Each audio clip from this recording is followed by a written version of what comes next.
well, welcome everyone. I'm so glad you were able to make it today. I'm really excited to introduce Sharon Bean, who is a Rutgers alumni as well. We're going to talk about that a little bit too. I'm Professor Moran. I'm in the Department of Chemistry, and I'm the director of the Forensic Science program here on campus. And I'm teaching one of the Honors College classes, Forensic Science and Justice. And in our class, we've had the privilege of having a lot of guest speakers who represent different stakeholders within the criminal justice process, from prosecutors to judges to defense attorneys. Now we're going to talk a little bit about what happens after somebody has been convicted of a crime and has paid their debt to society and now is trying to reintegrate into society. And this is where I will introduce Sharon Bean. So Sharon, first of all, tell us a little bit about what exactly your role is. We said Camden County Government, so what is your title and role, and how did you get into that position? Sure. And I'm an alum of Rutgers University Camden campus. So my name is Sharon Bean. I'm Camden County's jail population manager. Sort of is that.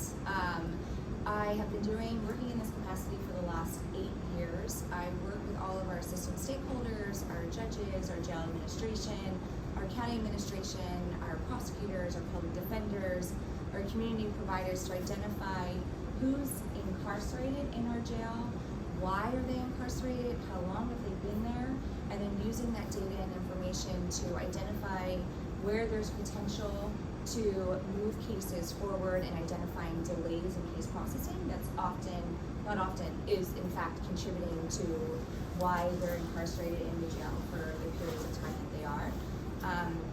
So that was my role for the last, I started in 2015, and then we've been fortunate with the Camden County Department of Corrections over the last 5 or 6 years to expand that work to include reentry. So previously, when we talk about jail population in our circle with our stakeholders, it was more about who's going in, why are they there, how long are they there, and then who's going out. We didn't really talk about where people went when they left. And they didn't really ask those questions, and in fairness to my colleagues at the time, our jail facility is designed to hold 1,267 individuals. At our peak in 2009, there were more than 2,000 people in the facility on any given day. So you can imagine when you're dealing with such a high rate of overcrowding and overcapacity, you're putting out fires amongst staff, amongst individuals who are incarcerated and dealing with a lot of stressors. It doesn't really leave a lot of room to ask questions at the end when somebody's leaving. Are you okay? Where are you going? Do you have family that can pick you up? It just wasn't happening, and with our jail population reduction, so I can share it today, our jail population is 912. We've seen it lower, so we're getting to a good place, but with that reduction, it has allowed us to have the conversation around reentry, meaning what are we doing while people are incarcerated, and what can we do differently when they're released? And I always say, in any chance I get to talk about this, is we've been really supported by the administration and by the county and by our commissioners to move into this area of the continuum of criminal justice reform and jail population reduction. And that's unique because a lot of jails, youth detention facilities, they see cost savings and they shut their facilities down. And they move their individuals to other counties, other jurisdictions, so it's sort of not their problem, not their conversation. Or they take those cost savings and they reallocate it somewhere else. We've seen an investment from our leadership to take those cost savings and to invest it into another part of the conversation and to expand those discussions. So, I mean, that's a really interesting job and a very multifaceted job to have. What did you do before you were in that particular role?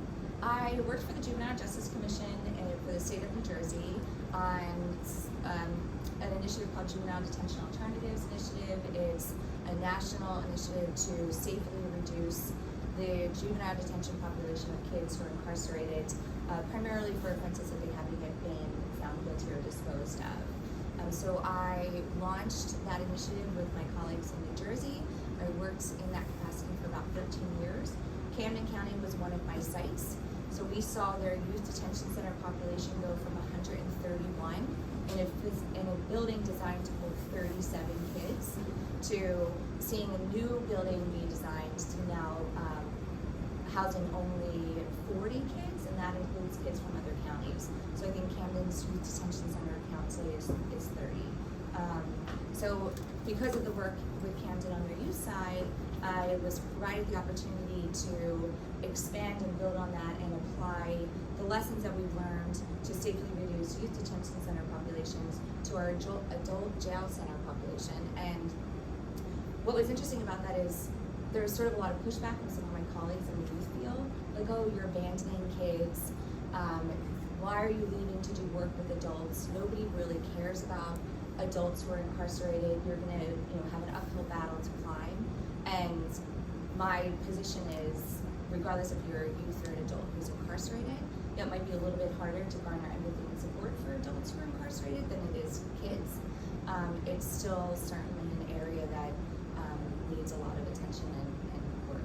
And then what did you do before that? I was a student here. I finished my undergraduate here. I went here for my master's. I have a master's in public administration, and I got connected to the JJC through an internship that I actually did my senior year or my last year of my master's program here. So I imagine that you would definitely encourage everybody to do internships because of the benefits of future career opportunities and stuff like that. Absolutely. It was, the best experience, and I sort of held out for an internship that really made sense for me.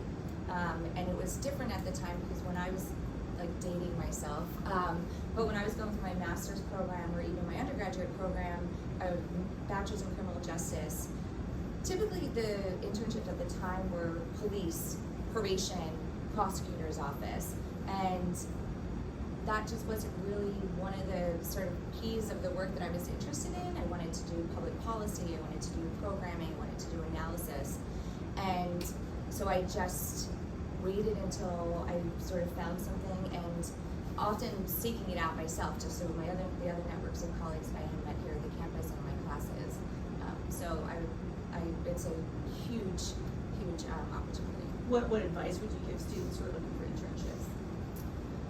I would sort of not shop around, but look to see what are the different opportunities, and even what might not seem like it's a fit in your space, whether it be criminal justice or forensic science and criminal justice. There's it could be criminal justice and healthcare.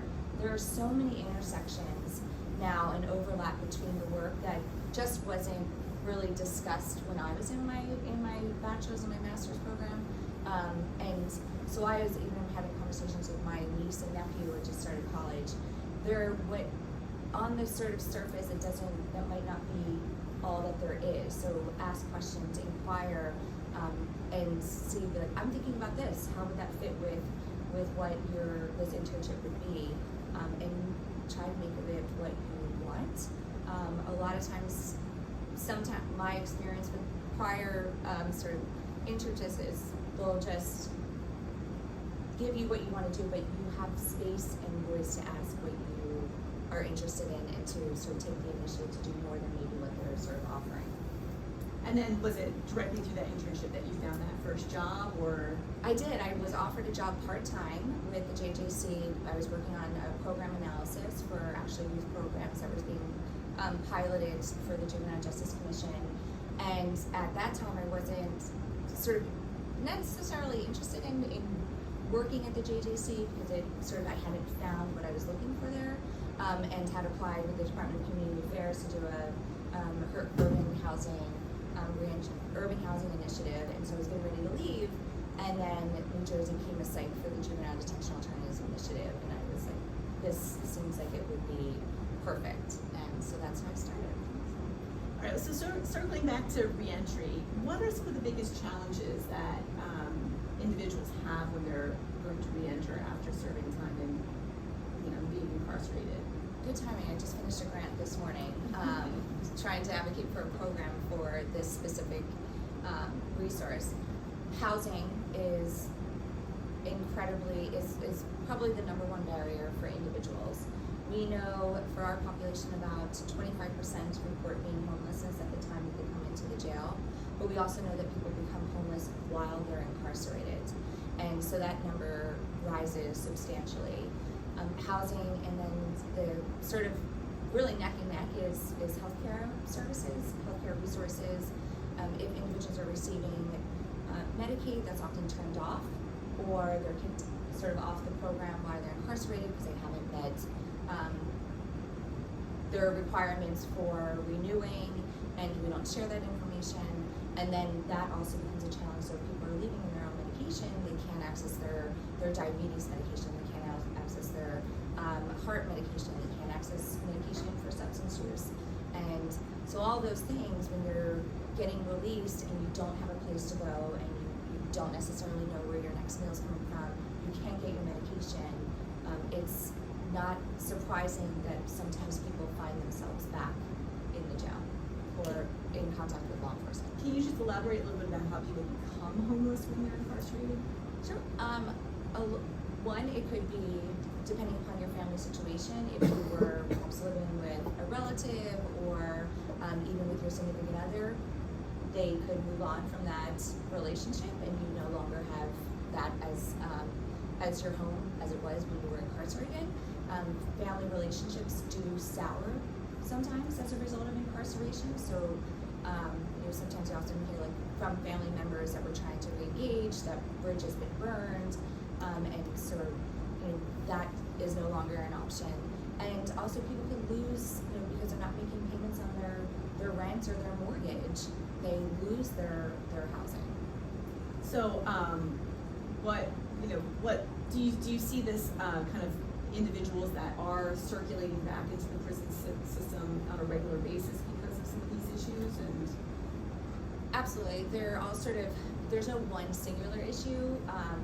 One often snowballs into the next, and when people are leaving, so probably prior to, definitely before COVID, it wasn't uncommon for people to be released from the jail, from the Camden County Jail at perhaps 2 o'clock in the morning, 3 o'clock in the morning, 4 o'clock in the morning. Is there anything open at 2, 3, 4 o'clock in the morning? There's not much public transportation that's available. You can't, even if we send scripts to a pharmacy, the pharmacy isn't open, you aren't getting resources, the shelters aren't opened.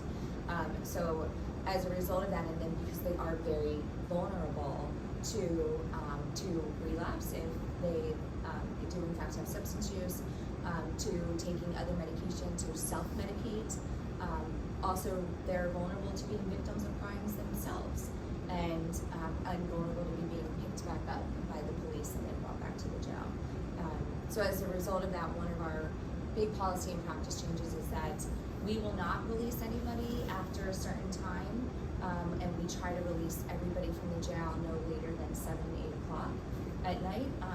That can certainly be better, but it's a step forward where we aren't releasing in the middle of the night. I mean, that's a really common practice, though, for people to be released at 1 in the morning, and you're just like, oh, bye, good luck to you. Why is that? Why is that something that is so common? Well, especially, so the difference is between jails and prisons. Mm-hmm. So we're a jail, meaning majority of the individuals who are in the Camden County Jail are in fact waiting disposition resolution of their charges. So we call that our pretrial population.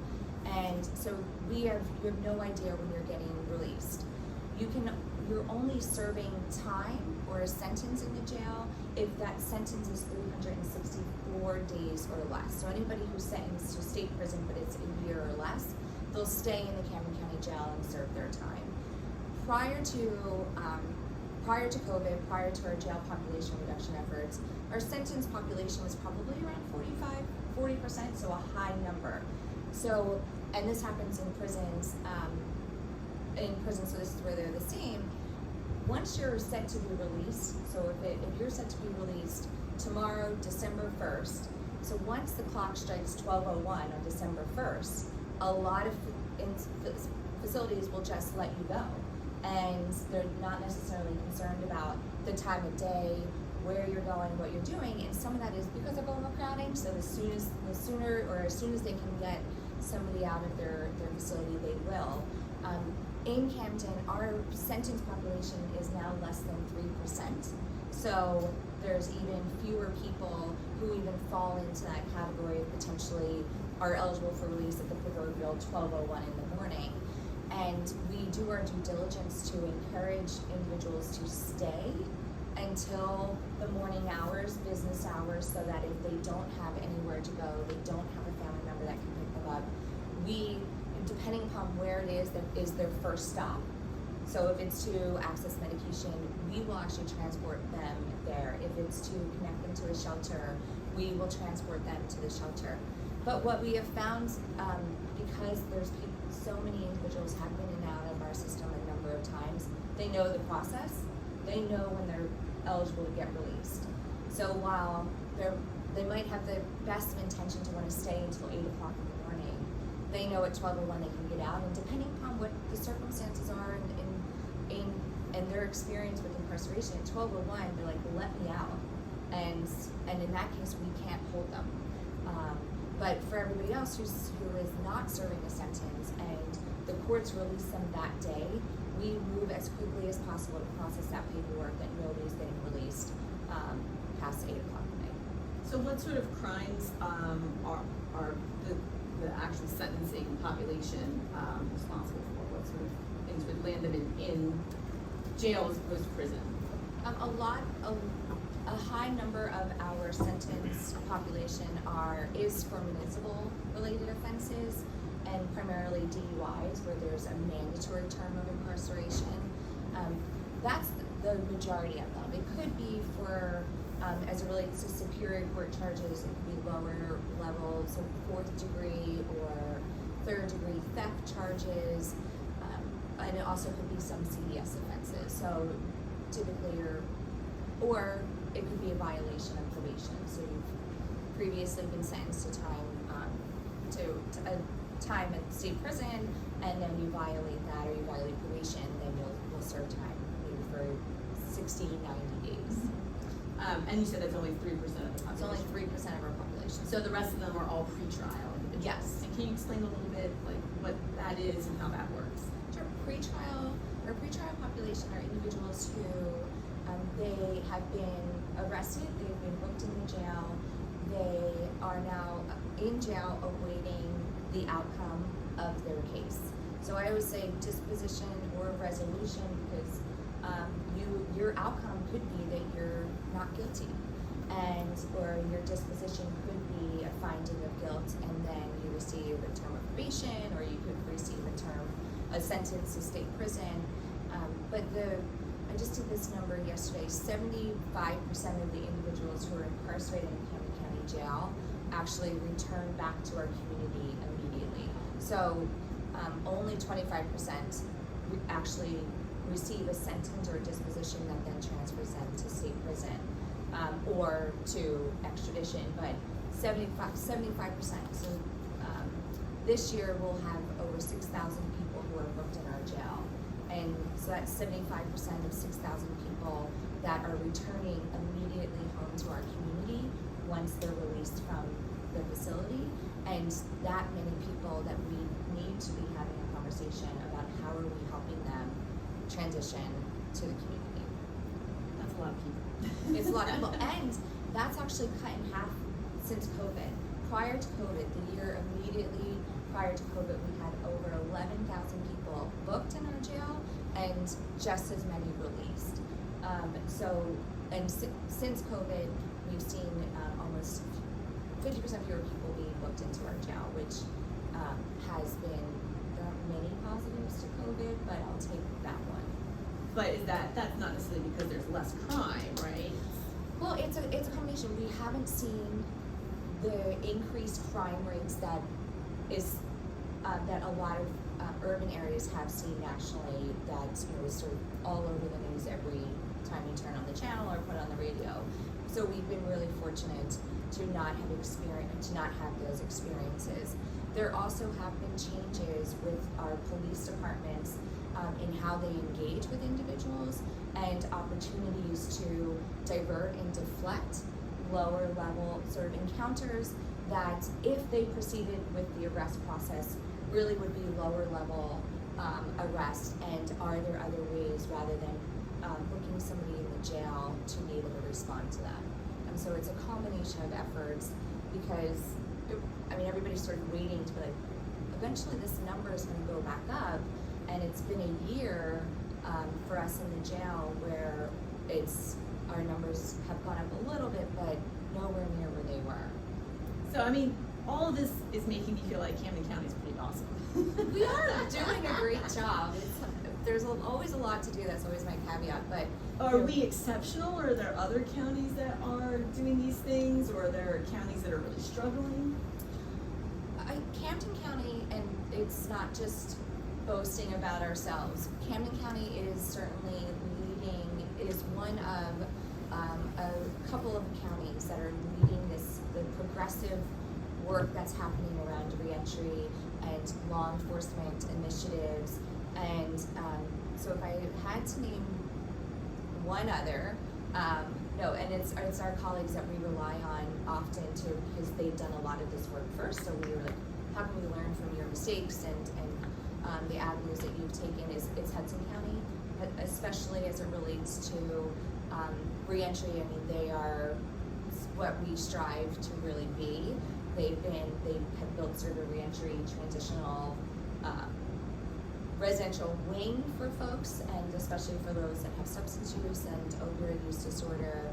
They have transformed their Department of Health and Human Services in a way that I wish we have here to be able to support and build up, to support people returning home, to address the housing shortage and housing barriers. And so Hudson County is certainly a beacon in this work in New Jersey. So for the counties that aren't so great, what does it look like in those counties? What are some of the problems?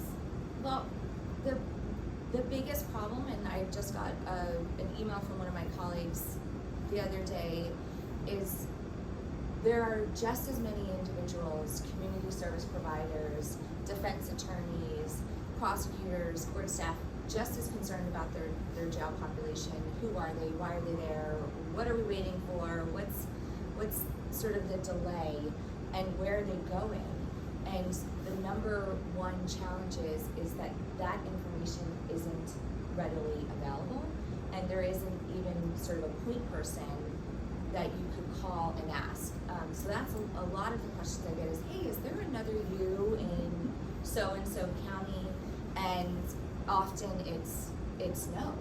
And that to me is the biggest challenge of that our counterparts are facing, that my colleagues are facing, and that for us, we'd be nowhere if we didn't have that as a starting point. You can't really talk about what changes to make if you don't know who you're talking about and what you're talking about. So how do you get that data when there isn't another you, or a county wants to create your position in their county?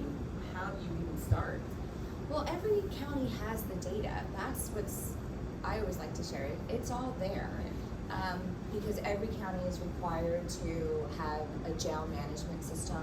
What that mechanism is, or this data, the database or data system that they use varies, but everybody is mandated. Everybody's mandated to have a system that talks to the state's court system. So it's just about bringing in somebody who has the capacity to generate the information. And chances are, and I also always say this too, they are generating reports about their population.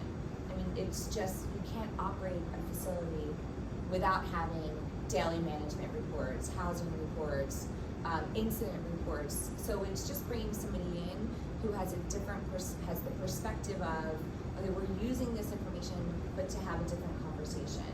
Less about sort of the operational management side of it, more on the policy, program, practice side of it. And so I always would say and recommend, like, that's the person you're looking for. But they have the data.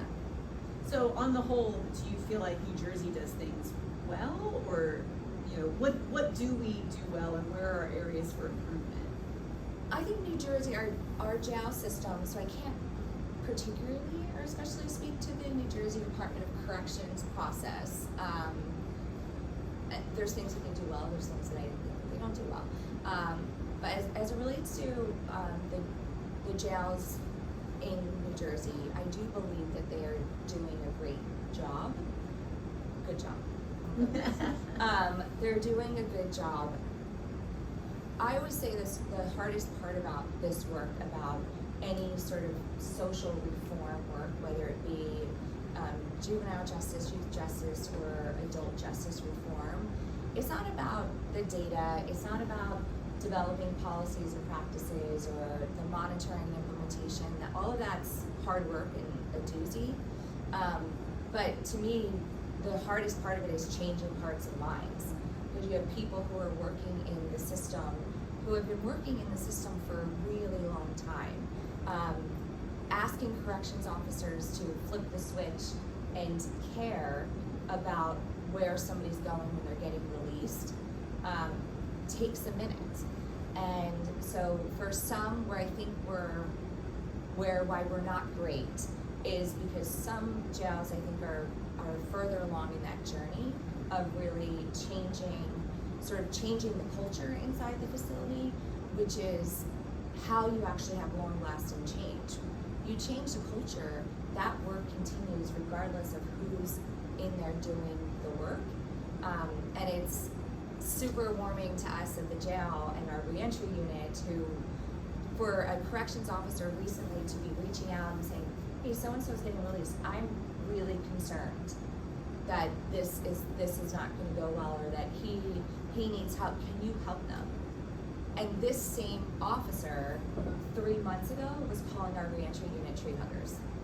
So, and now he's like, they're seeing the benefit of people not coming in and out and cycling in and out of the jail, and how the bigger picture of this work. And to me, like that's the hard part, but that's the best part about it. And also but that's the hardest part to capture, articulate in data and information and reports. And so that's why I think we're not as far along as we could be, because we still have jails who haven't gotten that part of it. And I do want to encourage folks at any time to ask questions. Just raise your hand. I'm kind of keeping my eye open. Yeah, go ahead. So I did research about how people who are mentally ill, the jails become a treatment place for them. Is there anything you have to do about do you hear about that? We do, and we have seen a substantial increase in the number of individuals who are incarcerated for mental health. And the challenge is sort of parsing out, are people coming to the jail because it's the mental health that triggered the encounter with law enforcement, or it's the interaction, the alleged offense, but then you come in and then you're treating and identifying someone that has mental health. A couple of our reentry programs specifically aim to work with individuals with co-occurring disorders, so both mental health and substance use. So a lot of the work that I talked about with that our law enforcement officers are doing is specifically for individuals with mental health. But it is a challenge because once people come to the jail, they tend to stay there. And it's the unintended consequence of thinking that you're doing good work in terms of advocating that someone maybe stay in the jail because they're safer, and you know that because they are homeless and they might not have any family and they have mental health, that you feel better that you've advocated for your client to stay in the jail. But my sort of pushback to that is, I'd like for you to just come and stay for the jail for a night and see how that benefits somebody who has serious mental health challenges. And so the downside or the unintended consequence of our jail building up different programs is people are feeling more comfortable about leaving people in the jail. And so it's ensuring, as part of this work, that we're having conversations with our stakeholders, say this is not intended for you to advocate that somebody stay here. So we have to strike that balance of ensuring that we're doing the best we can while people are incarcerated, but not, this is gonna sound terrible, I don't know any other way to say it, and these are other people's words, better than perceived effectiveness of other providers, that people are like, they're getting good care at the jail, we'll just let them sit for a little while. We won't move their case, we'll adjourn their case. And that's very frustrating from the jail's perspective, because you want to be good but some people are like, you're too good. Yeah. Other questions? Yeah, right. So I'm fascinated by like your I guess sister counties, Hudson County. Just for those who don't know all of the 21 counties, where is Hudson County? What are some of the towns there? Coming into my geography quiz. Hudson County is in North Jersey, and so it's one of our most densely populated counties. Fort Lee is in Hudson County, right? Or is that Bergen County? I worked in both of them. Jersey City is in Hudson County, and so it's very densely populated. A lot of urban areas. Yes. Does that answer your question? Yes, and I didn't mean to put you on the spot. No. It is just fascinating. Hudson County is right outside of New York City. Camden County is right outside of Philadelphia. Mm-hmm. Yeah, absolutely, and because of that, I think one of our goals, and which hasn't happened, is a lot of sort of cross-state collaboration. We have a number of people who are in fact from Philadelphia area, from Pennsylvania, and so one of our goals has been to foster and facilitate the relationships across the bridge, so that if people are leaving, we have a network that we can reach out to and get them connected to. So you talked a little bit about, before you did this job, you did a lot of stuff within the juvenile justice system. And, we're always hearing all the time about the school to pipeline, or school to prison pipeline and things of that nature. For those that might be less familiar with that, can you talk a little bit about what that is and why we see that happen sometimes, or some of the causes of that? Sure. The school to prison pipeline, it refers to kids who have incidents, perhaps sort of arguments, fights, verbal altercations, and sort of it has gone from where when we first started seeing it was more like physical altercations, and then the school administrators would involve the police. The police would actually be brought in, kids would be arrested, and then they would find themselves officially and formally a part of the youth justice process, where they're going through the court process. There's a finding of guilt or innocence. There's often a term of supervision or probation, and then if you violate those terms, you start the process all over again, and that can continue for as long as you are, in fact, in the youth justice process, and it can continue.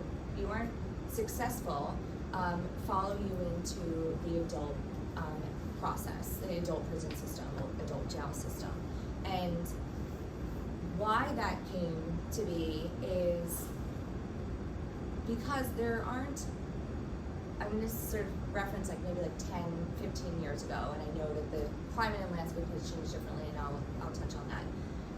When the sort of increased arrest and increased encounter and interaction with law enforcement in the schools, there wasn't really sort of these big events that had happened that triggered that. It just, there was a policy and there were decisions made that we wanted school administrators wanted to handle kids who got into fights and were maybe disruptive and rowdy differently. And we wanted to bring the police into it because we thought they could do a better job.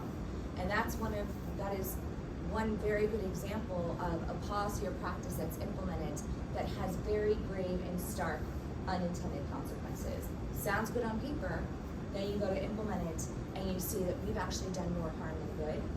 So part of my work is always to continue that conversation through, not just start with what the problem is, how are we going to fix it, how are we going to monitor it, but without implementation, we don't ever move forward into implementation, and we try to think about what could be the downside to this.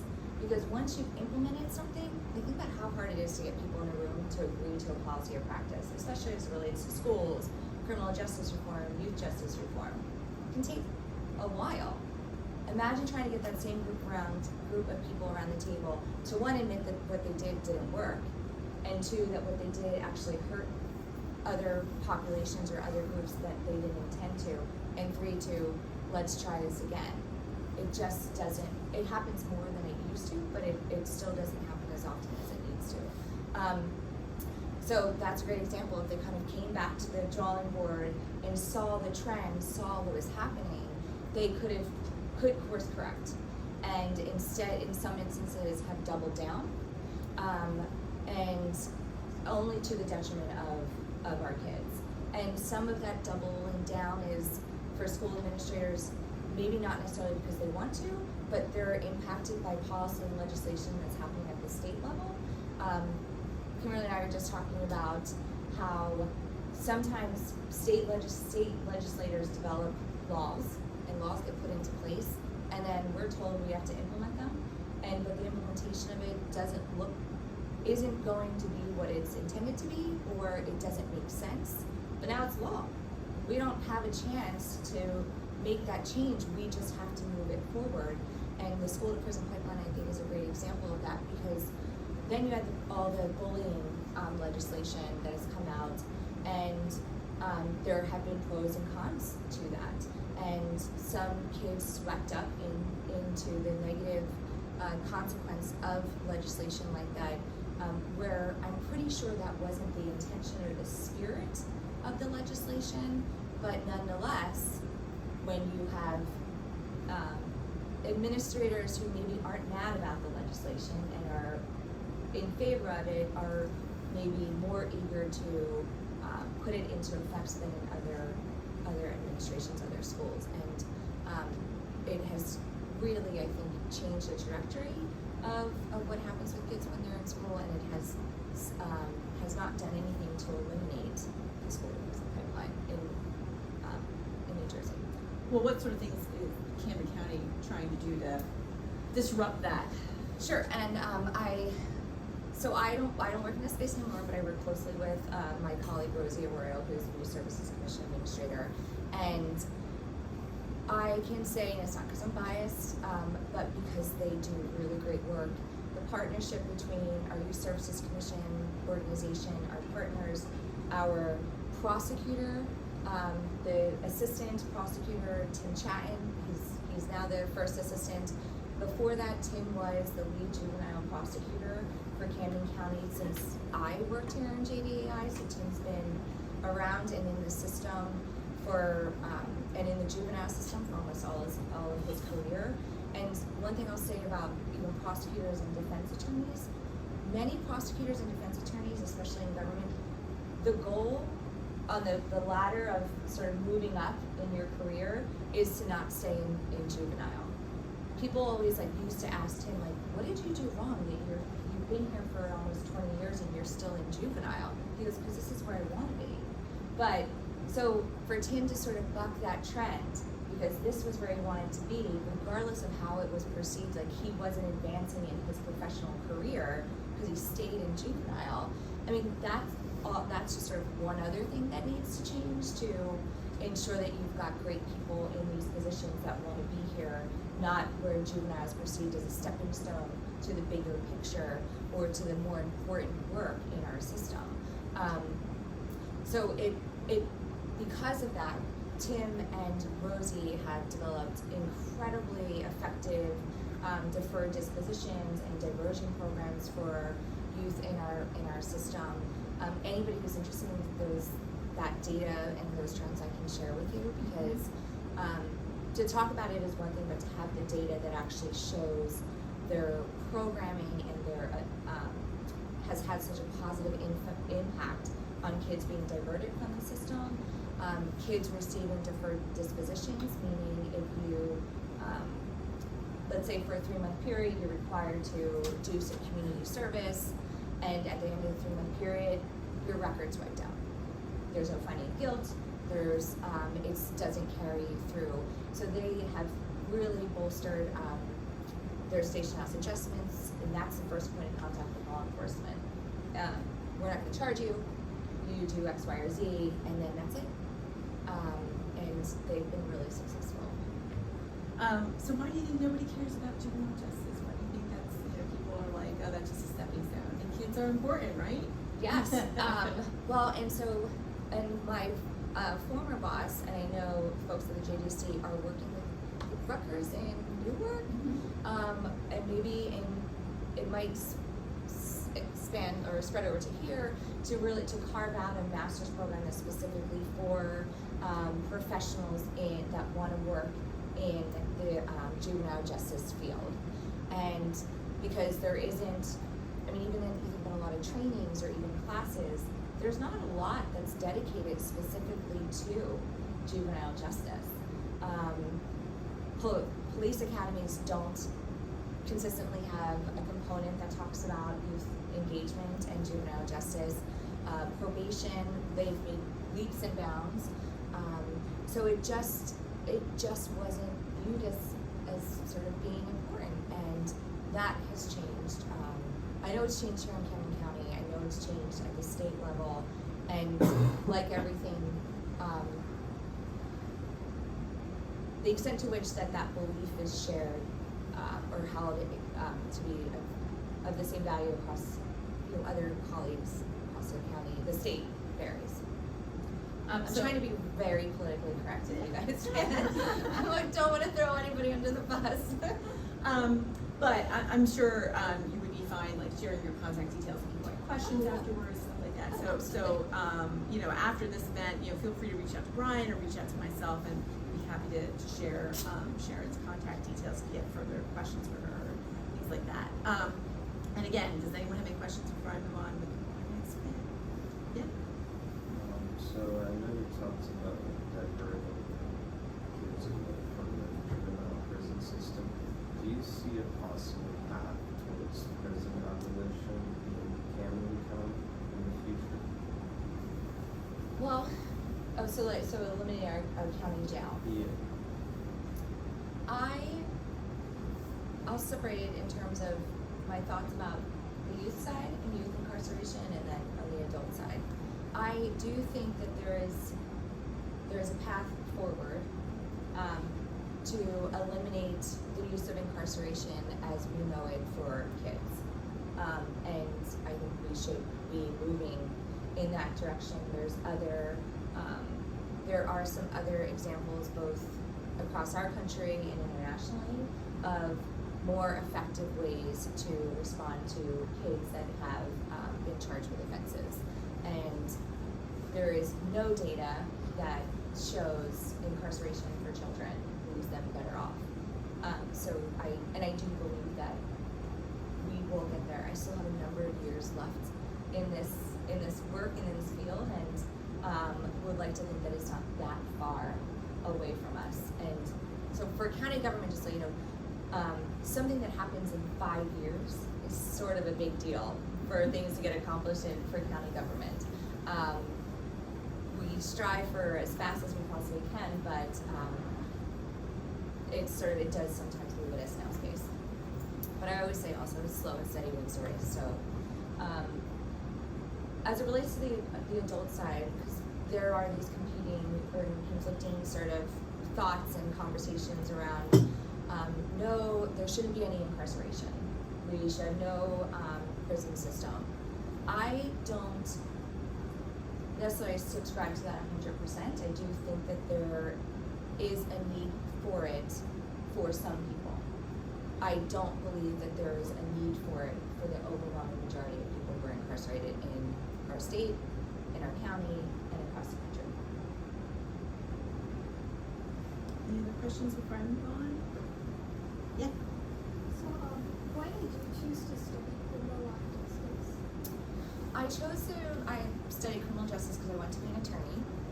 And so I did my bachelor's, and then I applied to law school, and I started law school, and I was like, I don't know if I'm really committed to do this. Do I want to really do this? And part of that was because I didn't do well in my legal writing class, and which made me question like my commitment. Do I need to take time off? Or and in that sort of year time off, had some conversations with some of my professors here. Dr. Jane Siegel was one of my professors. Went back and had talked to her when I was exploring, do I revisit law school? Do I proceed or pursue a master's? And what I had learned was I could be an advocate for individuals in the justice field and advocate for social justice change and not be an attorney to do it. And so once sort of having that sort of epiphany, I was like, oh. And then I just started sort of thinking about what I really was interested in. I mean, I'm curious about data, I'm curious about information. When I hear stats and there's no footnote or they don't tell you how they got to that data point, am curious, and it infuriates me when data is manipulated and presented to show something that it's not without any context, and then to hear that repeated, and that's even before our carrying climate. This was in 2001. So when I decided, and that's what I wanted to do, and to figure out a way to do it, and then JDAI came along, and it sort of fit with policy and program using data to identify problems, and that's actually fairly new in this work. 15, 20 years ago, our governments, our agencies, our programs weren't really using data to identify where what was wrong with their system, what's right, what's working, and so it was a new field. It wasn't. I know you guys have statistics classes and all of that. Do you guys have a lot of statistics classes? Not nearly enough. I only had one. I mean, I was asking Dr. Siegel, what program can I take where there's more data classes? Because I don't feel like this is kind of giving me the issue, but what I sort of really wanted. But that's what it was back then. Nobody was really using data the way that they are now, and so I was really excited to sort of jump on board with it and see where it took me. Any other questions? All right, so we're coming to a close, so I've got two more questions for you. The first one is, I guess just a little bit about Camden and Camden County. You know, being at Rutgers Camden, I'm sure you experienced this when you were a student. Friends, family going, oh, can't believe you go into Camden every day. Aren't you scared? I mean, you know, I get that from my own mother, and I've worked here for like 12 years now. So how do you feel about Camden and Camden County? You know, do you feel safe? Yes. Of course. Yeah, I love Camden County. I love Camden campus. You see the data, so you know the crime that's happening. See the crime, see the profiles of individuals coming in. To some extent, it's better to know than to pretend like none of this is out there or happening. That's sort of one of my positions that I take.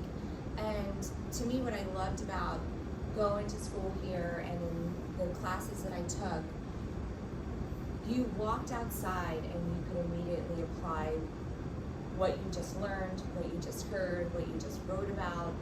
And that's a unique experience and opportunity. I mean, a lot of times you're sort of, I'm not knocking any other universities, but sometimes maybe there's a disconnect between what you're learning in the classroom and then what you're seeing in your community, the communities where you're going home to, communities where you're working, and I didn't have that disconnect, to which I'm really thankful. And my older sister, though, who still lives in Minnesota now, but when I told her that I was doing the work here, and that when the revitalization was happening, I was going to school. I said, I think I might move here. My parents flipped, like, you're a single woman. My sister just had a baby. She was, you're never gonna be able to see your niece if you live in Camden. I'm like, oh my gosh, the drama. And like, she almost cried having to come down to Camden to the city hall to get her birth certificate. I'm like, it's not bad. But I'm still dealing with that now because my niece is here from Minnesota going to Camden County College. She won't take classes here because her dad has sort of made her really afraid. Even though you see the data, you know. So it's constantly correcting the misconceptions, and I just take every advantage have to do so. Well, and it kind of comes back to what you were talking about before. It's culture change, right? Yeah. You know, changing hearts and minds. All right. So my last question, and my students will know this from our guest speakers that I ask at the end of every kind of time that we have. The theme for this year for the Honors College is what is a just community, and so from where you sit in your role, how would you describe a just community? What do we need to have a just community? In my role, from my perspective, a just community is one that is actually filled with action and not just lip service. And so what I mean by that is not actually having sort of policies or programs on paper that say we support returning citizens, we give second chances, but then every single operating procedure or law that offsets the policy says otherwise. In my opinion, what we hear too often is, we support individuals returning home and they've served their time, but it's like, only to an extent. Not when it comes to working as credible messengers or peers with our kids who are involved in the criminal justice system, which research shows there's probably no better people to have interacting with our children at early ages of involvement with the system. So, to me, a just world is actually being truthful when saying that we support individuals who are given second chances, and ensuring that individuals who have been through the system are, what's just is to have them at the table participating in the conversation to make these decisions. Similarly, I don't have the incarceration experience. I don't have anywhere near the experience that the individuals are that we're working with, and so I recognize that it's not my place entirely to talk about what we need to do to help them, and I'm constantly learning and informed from our network of credible messengers and peers, and to me a just world is having all of this work led by them. Any final questions? Well, thank you so much, Sharon, for coming to talk to us. We really appreciate it. All right, and Sharon will stay here in the front for a little while, so if anybody wants to come up and has any burning questions, feel free to do so. But otherwise, thank you for coming today. Thank you for having me. It was my pleasure.